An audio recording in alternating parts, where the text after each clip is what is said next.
Hey everybody, it's JT and Aaron here with this week's Market Minutes. Normally we'd be out in the field looking at new properties, but there's really not a lot this week. I think we feel like a lot of people are waiting to the first week of March. There's been a lot of news out there, and we wanted to tell you what we're seeing in our market in the first couple of weeks of this 2025 season, and also a couple predictions for what we're going to see coming forward.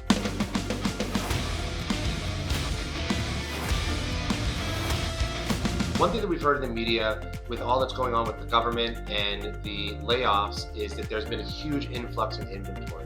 In our little neck of the woods, that's just certainly not true. We did a quick little study on detached homes, single-family homes in the Bethesda, Potomac, and Kensington area. And as you can see, the inventory is actually down from last year. We really extracted what was listed in February of 2024, and then again what was listed in February of 2025.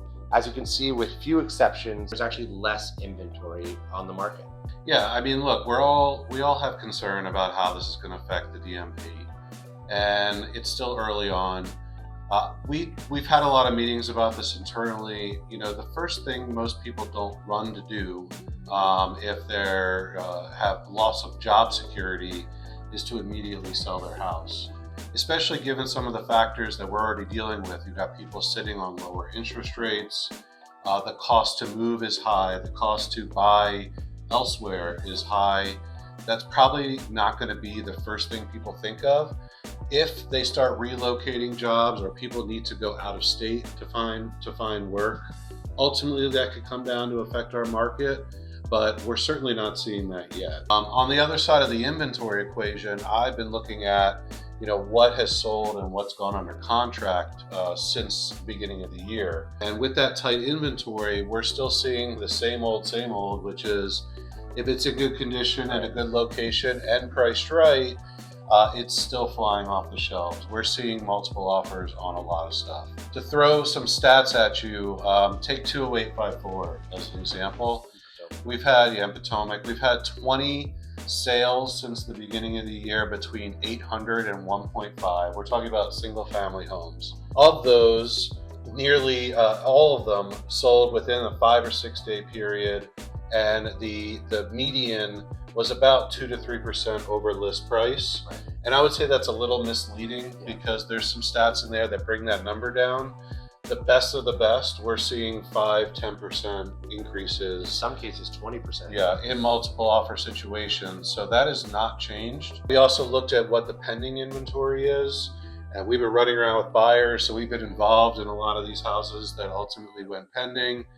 There are 18 pending right now in that same zip code and the same price range.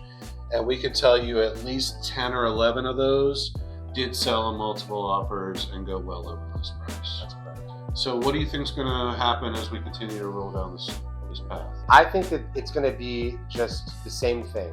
As we see more inventory come out, there's still going to be more buyers entering the market. We've already seen that they are not afraid to be competitive. If it's priced right, I mean, it's the same thing we say. If it's priced right and it's in good condition and it's in a good location, then these buyers are fighting for it. They're being aggressive. Yeah. I would also add in that, townhomes have pretty much followed the trend of single families. They have also been very attractive and have gotten a lot of attention.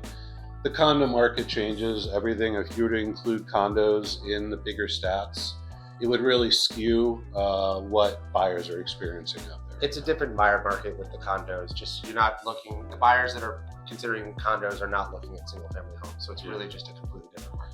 We should also mention that rates have actually come down a little bit over the last few months. We were up in that 7.25 range for a while, and we're seeing them closer to 6.5, 6.7.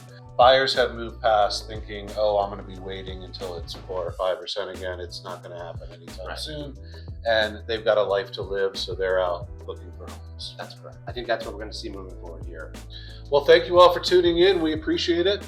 If you're not already doing so, give us a follow at Jeweler Burton on social. If you know anybody who's getting into the market or thinking about selling, we'd truly love to help. Have a great weekend, everybody. See you next week.